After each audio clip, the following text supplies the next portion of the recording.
So it's springtime here in Canada, guys. No more snow expected, so it's time to get Pole Pole out of hibernation and get her ready for this year's season.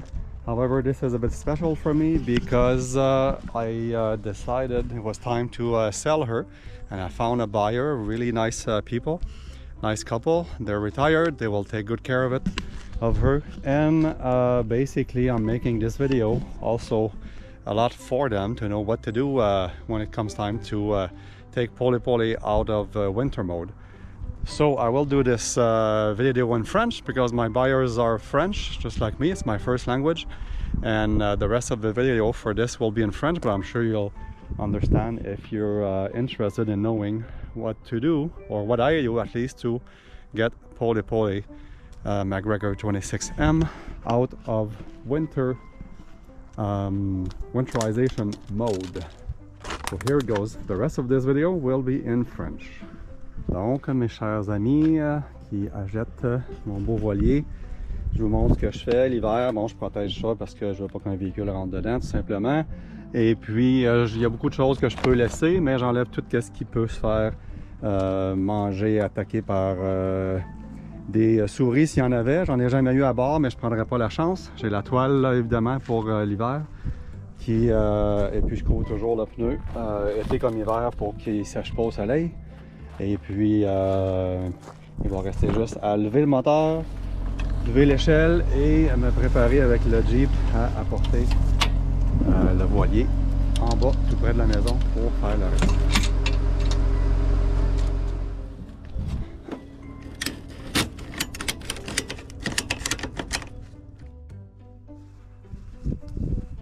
Maintenant que je suis en bas de ma côte dans mon stationnement, j'enlève les toiles.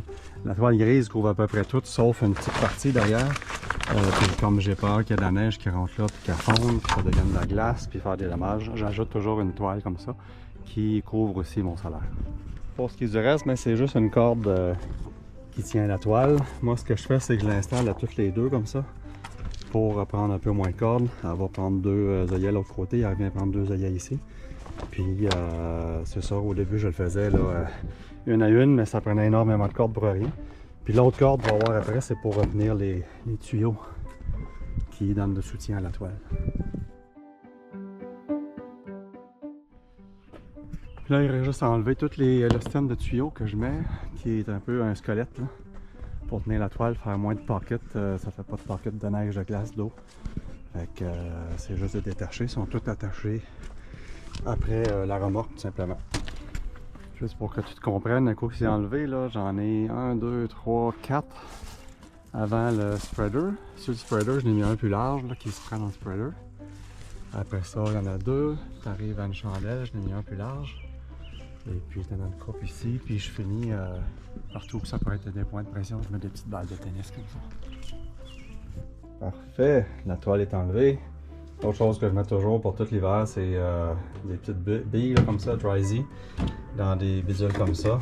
Puis actuellement, le rendu au printemps, j'ai de l'eau à ramasser. En tout cas, je vais le mettre de chaudière justement exprès. Bon, voilà, ça c'est toute l'humidité que ça a ramassé pour cet hiver, pour celle-là. Et on va tout nettoyer en dedans. Et j'en ai une autre, la section en avant d'une chaudière, même chose, il est sûrement. Ouais. Fait que jusqu'à date, avec ça, ça fait la job, puis j'ai jamais eu de moisissure, ni rien. Bon, tout le squelette est enlevé. Pour ce qui est du reste, je mets de la protection où est-ce que ça pourrait faire de la pression sur la toile. Je me mets un deuxième support ici à mi-chemin, un support plus élevé en avant. En passant, je mets aussi le rack à Bimini dans cette direction-là, juste pour faire un genre de soutien ici. Pour la toile et le poids de la neige. Si je continue en avant, là, je vais te donner tout ça. J'ai surélevé le mât pour l'hiver, c'est beaucoup plus bas que ça quand on est en mode transport. Simplement avec ce morceau ici. Et puis c'est vraiment pour faire un angle plus élevé là, pour que la neige ne fasse pas des pockets d'eau à différentes places. Depuis que j'ai mis ça, j'ai jamais de problème l'hiver avec aucune accumulation là, sur la toile. Fait que je t'enlève ça, puis je vais le redescendre à sa place. Je te montre peut-être rapidement comment j'ai patenté ça, là, parce que c'est sûr que c'est du patentage. Je me sers des mêmes pins qui servent quand on est en transport. Ça tient en bas là, je te montrerai. Puis je me suis mis à une patente ici. Tous des petits fittings que j'ai patentés là, qui tiennent après l'encre. Le roller pour l'encre, la deuxième. Puis ça tient très bien en hiver. L'autre cordage qui est primordial, je dirais, pour le transport, là, ça n'a pas rapport avec l'hiver, mais d'une clé à l'autre, tu attaches toujours le mât en plein centre ici, puis moi j'en rattache là en plus, puis s'assurer qu'avec les bumps de la route, que le mât ne peut pas tomber en bas de son cradle, juste là. La prochaine chose qu'il reste à faire, c'est de remettre le solaire à l'horizontale. Donc, c'est aussi simple que ça, c'est de revisser les deux supports et de chaque côté et de venir mettre l'autre bout du support ici en le levant égal.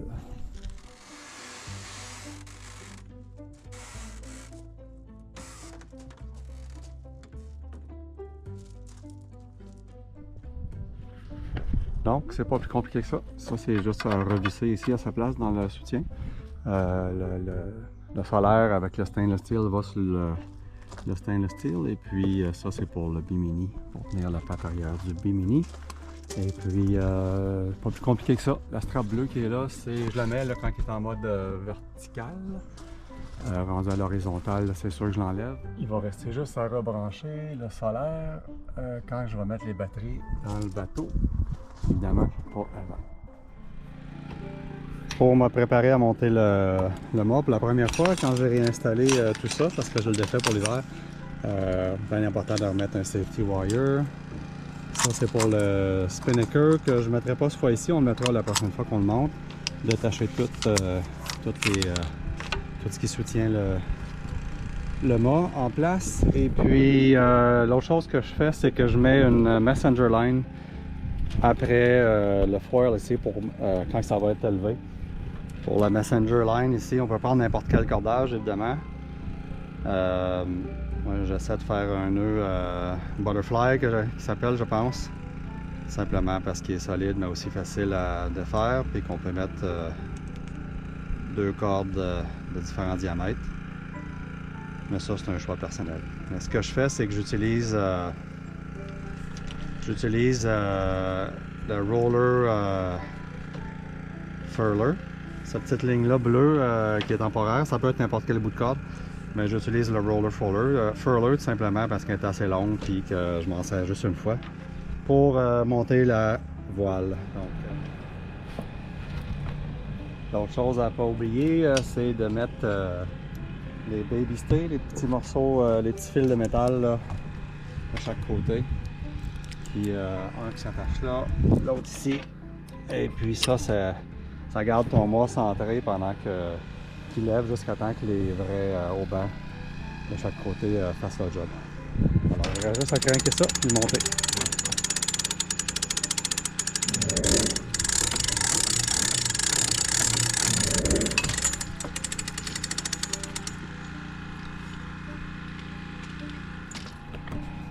La prochaine étape, c'est d'apporter le roller avec la petite pin dans un de ces deux trous-là. Avec les années, j'ai vu que ça allait un peu plus facile si j'enlevais l'encre. Et puis, un coup que ça s'est attaché, ben, le mât tient tout seul.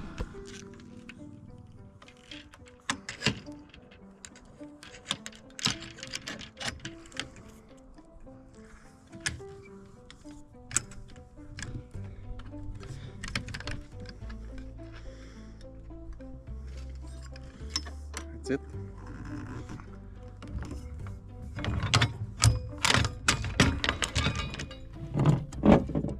Pour mettre le boom, la première chose c'est de mettre le boom kicker à la base, juste pour que ça soit prêt. Parce que plus tard on va avoir le poids de tout ça dans les mains, puis c'est le fun que tout soit prêt. Mettre le boom kicker. Ça. Voilà. De cette façon-là, le boom tient en place. Fait que là, on est rendu à mettre les lazy jacks sur le sac.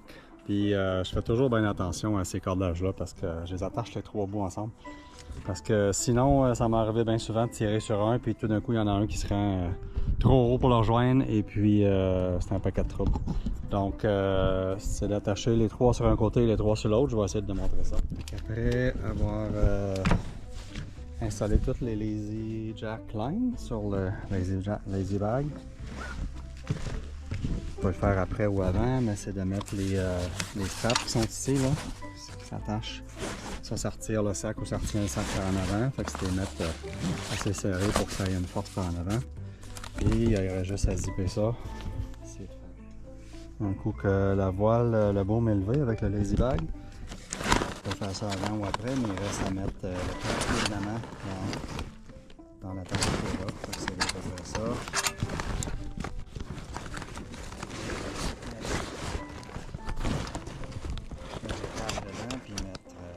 Je ne vais pas le montrer en tenant la caméra, mais c'est simple. Maintenant que la mainsail est installée, il me reste à runner le Genoa sur la track dans le foil. Avec la halyard, il y a la plus grosse ligne, puis ma messenger line pour tirer dessus, qui sert juste temporairement à la tirer. Donc, pour le Genoa, ben, c'est assez simple. Avec l'anneau, ça va servir au clou, et puis le head de tack, ben, le head est juste plus étroit. J'espère que tu peux bien voir. Et on commence par lui. Donc, je vais refaire l'audio en voice-over pour cette portion-là du vidéo parce que ce que j'ai filmé ce jour-là, le son est vraiment pas bien sorti. Donc, je réutilise un vieux vidéo que j'avais où je parlais en anglais. Puis, c'était très bruyant de toute façon avec la voile qui monte. Fait que je t'explique ça.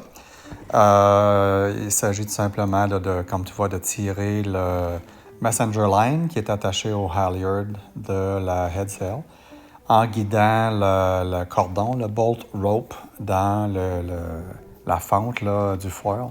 Et puis, dès que c'est rendu jusqu'en haut, il reste à détacher le messenger line et attacher ça après l'enrouleur où est-ce qu'il y a deux œillets là, très clairs pour attacher ça. Je l'attache, j'ai fait un up and down là, quelques reprises pour y donner de la force, puis ça fait moins de cordage à gérer dans le bas de la voile. Ensuite, je ne sais pas si on va pouvoir tout filmer ça, mais le halyard vient s'attacher ici, puis revient attacher le tack de la voile. Puis je fais ça quelques fois pour y donner de la force. Bon, donc le halyard est attaché en bas du Genoa. Et puis il reste à runner la ligne du roller jusqu'au cockpit. Fait que je vais tricher un peu, j'ai pas tout installé les fittings, mais juste pour garder une petite tension pour le rouler comme il faut, là, je vais faire ça de même. Et voilà. C'est juste important de garder une tension comme tu sais déjà peut-être.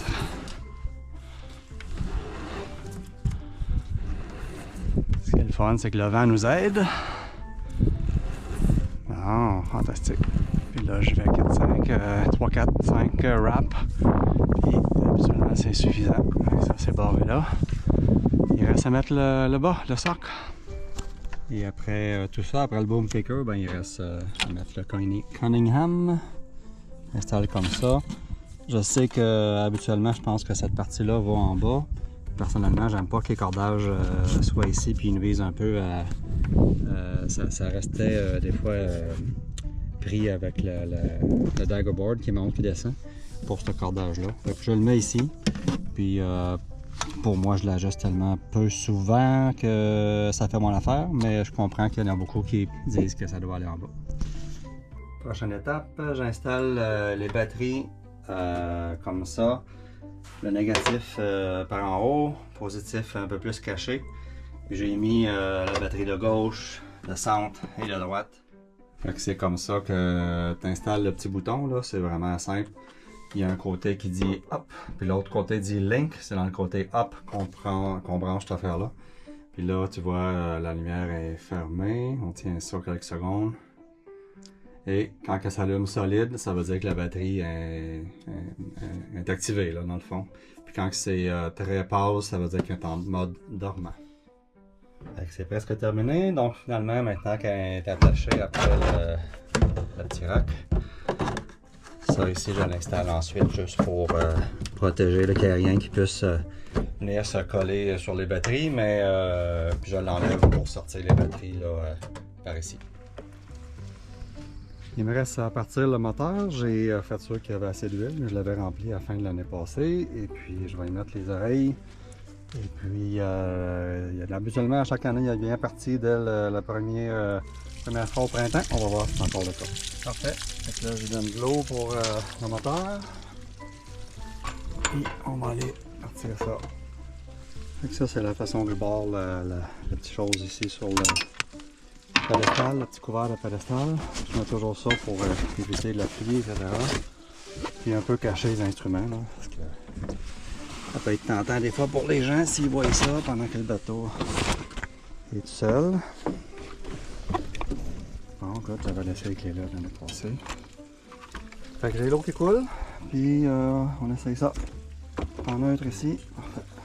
Ah, je vais pomper la première fois de l'année, là, j'ai pompé ça habituellement un peu, là, bien sûr. Juste pour le primer. On essaye ça.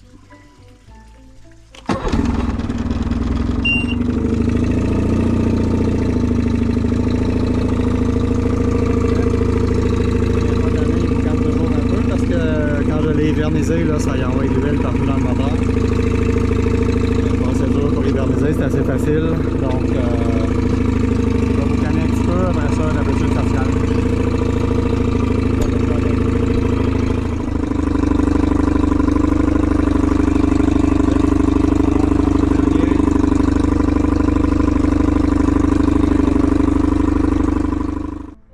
Excellent. J'ai allumé tous les instruments, tout a l'air de fonctionner. J'ai connecté la Géowet Raymarine.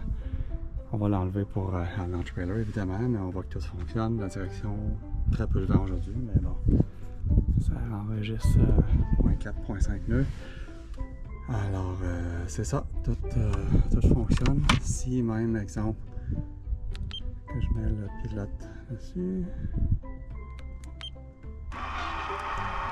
C'est ça, puis je demande d'aller 10 degrés, ben, il se met à bouger, donc tout fonctionne. Dernière étape que j'aime bien faire, que je trouve important avec le buffer, j'enlève toutes les petites imperfections, petit rubbing qui se passe, c'est pas des graffinures, c'est de l'oxydation et puis les défenses qui frottent sur le bateau. Et ça devient tout correct. Ici c'est la section que j'ai commencé à faire le compound.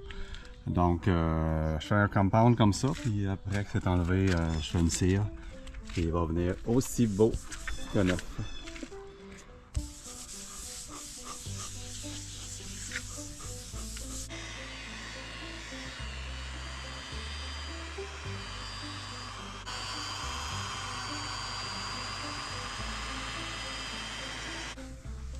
Et voilà, ça fait toute une différence. C'est pas bien dur à faire, puis ça l'aide à mettre une meilleure cire après. Après une première passe au buffer puis à mitaine, on met un deuxième pad, un nouveau pad. Puis on finit le buffing, ça va venir, ça c'est ce que j'ai fait. Ça c'est ce qui se reste à buffer une deuxième fois. Ça devient tout beau.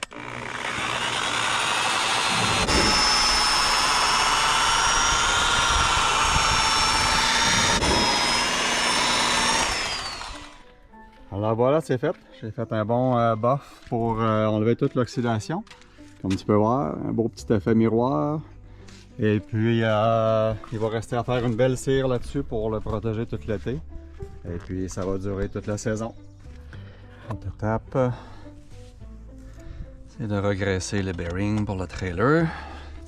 Vu qu'il passe un peu de temps dans l'eau. J'aime bien ce système-là parce que ça fait sortir tout ce qui est pas bon. Puis, un coup que le milieu bleu sort, ça veut dire que t'as assez de graisse. Fait que là, la vieille graisse sort. Et voilà. Puis la nouvelle que j'ai mis est rouge, donc je vois du rouge sortir. Ça veut dire que Il est plein. Et voilà.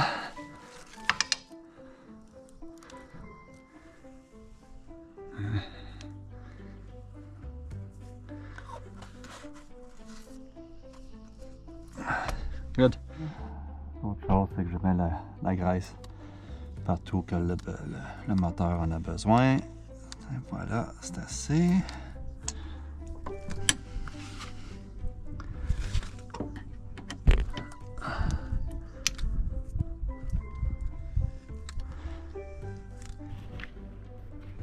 Bon ben ça y est, il est prêt à partir.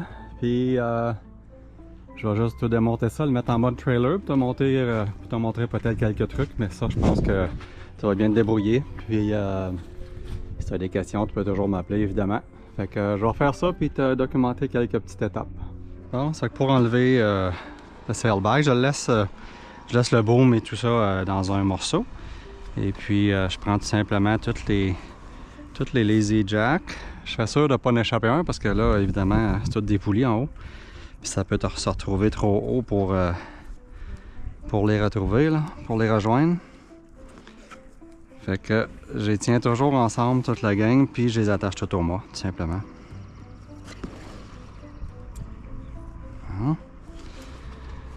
Fait que là, la voile va vouloir tomber sur le côté, là. C'est correct. Ah ben, je suis chanceux, elle tient debout. Des fois, elle veut tomber sur un côté. Parfait. Puis là, je les attache toujours tous ensemble ici, faire sûr de ne pas perdre ça. Avec des bungees. Je pense qu'une meilleure idée, là, ça serait de passer le bungee au travers de chacun des loops. C'est juste parce que c'est un paquet de troubles quand t'en perds un, puis là il monte, surtout quand tu montes le mât. Si tu perds un sur là, ben tu tires sur le mauvais bout, puis l'autre monte trop haut pour être rejoint, là. Demande-moi comment que je sais ça, hein? Ça m'a déjà arrivé, c'est clair. Tiens, ça fait que je vais tout les mettre comme ça, dans le même bundle. Puis avec ça, on va les attacher autour du mât. Parfait. En avant, j'ai dézippé ça tout simplement. Là, il y a deux straps qui tiennent ça ensemble. Là, je comprends pourquoi ils ne tombaient pas. Avant, j'imagine que je faisais ça en premier. Et voilà. Fait que si on enlève les deux straps, là, il va vouloir tomber sur le côté. Puis, il reste à juste décrocher le boom d'ici. Parfait. Tout est prêt pour descendre le mât. Je vais mettre de la tension là-dessus pour m'aider à détacher l'autre bout, là, le roller. Et puis, ensuite, on va redescendre ça. Ah, c'est ça. Le mât tourne toujours comme ça. Il a fait du bruit, mais c'est normal. Il tourne un coup sec quand je mets bien l'attention. Puis là, je peux détacher ça. Ça tient par ici. Et voilà. Je vais à moitié chemin juste pour t'expliquer pourquoi je mets ça, là. La petite poulie, elle m'aide juste à ce que ça reste... ça graffigne pas le plancher, là. Le deck puis les fenêtres surtout.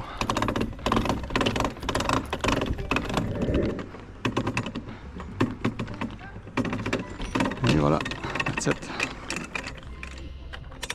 Donc après que tout est descendu, habituellement, j'ai pris l'habitude de tout recrinquer ça ici juste pour qu'il y ait moins de lousse, parce que je laisse le winch attaché. Je laisse ce bord-là attaché en dessous du mât, juste pour être plus rapide à remonter rendu à destination, simplement. Parfait. Moi, j'enlève toujours les spreaders, les deux spreaders, comme ça ne fitterait pas de toute façon avec les filets, mais même avant d'avoir les filets, j'aimais pas les laisser là. Fait que je débolte. C'est juste important de se rappeler quand tu refais là, que le head sail va en avant du spreader. Ça semble évident quand que tout est dans les airs, mais quand on le fait comme ça, on peut se tromper. Puis s'il est en dessous, ben, ça ne marchera pas évidemment. Parfait. Puis quand on l'enlève, je fais aussi attention pour ne pas y faire un tour complet ou quelque chose qui ferait un twist là, dans le rigging. Donc, je vais juste y attacher ça avec les mêmes petits bungees ici.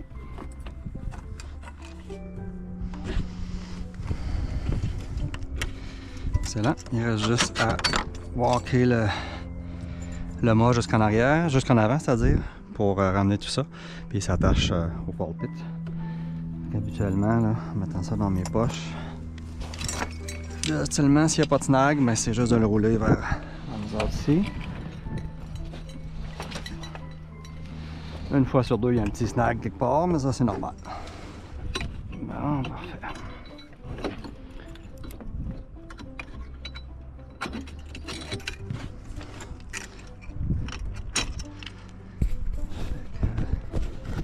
En avant, ça s'attache tout simplement avec la même pin qu'en bas du mât, avec la même petite winding là.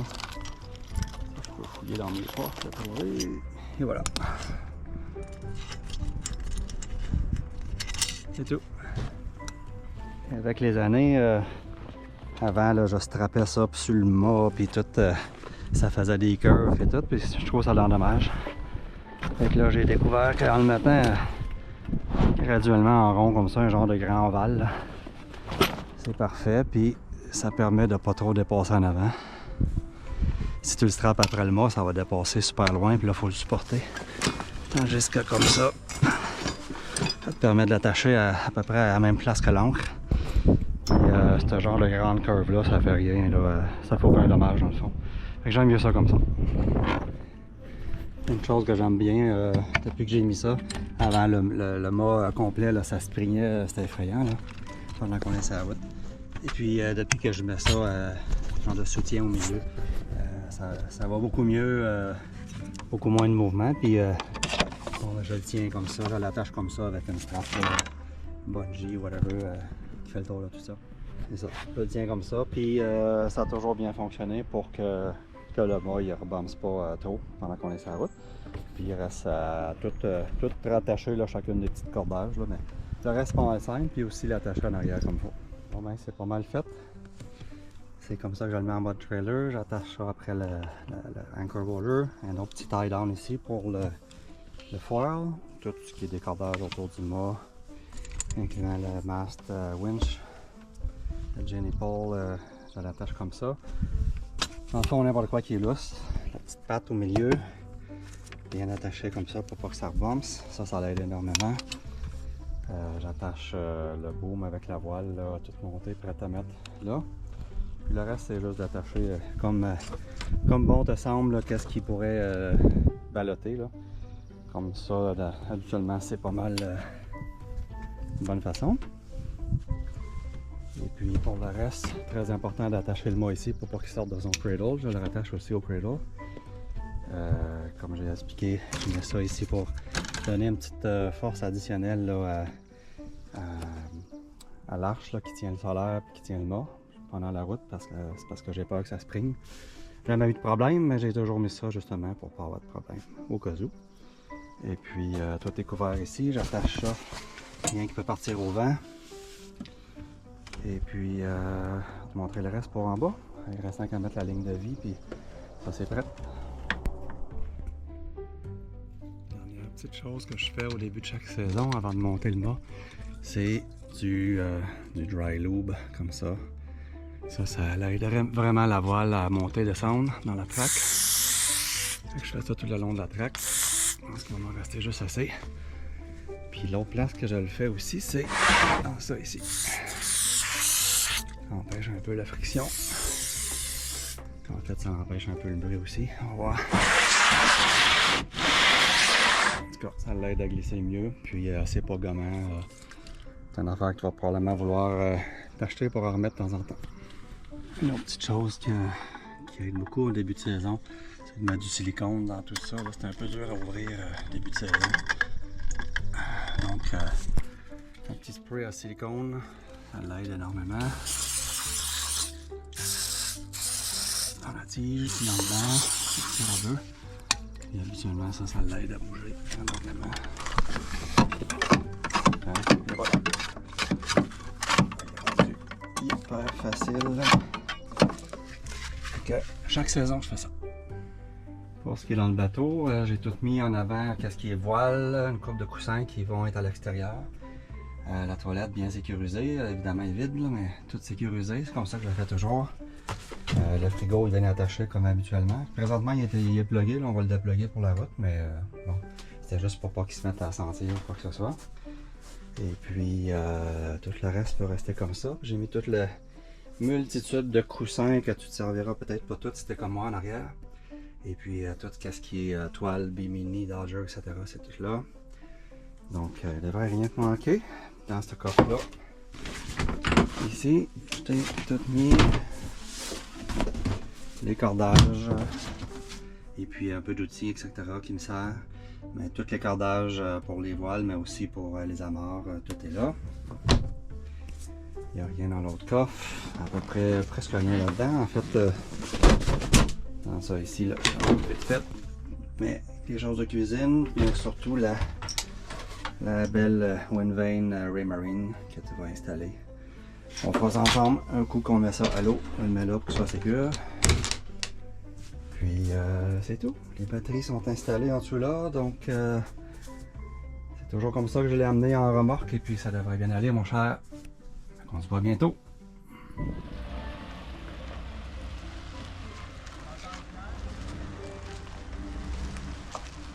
Parfait.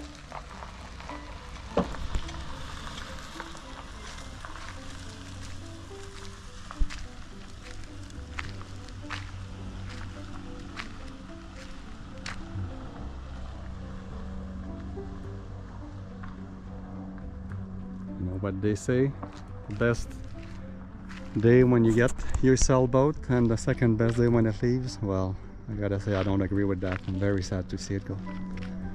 She was great,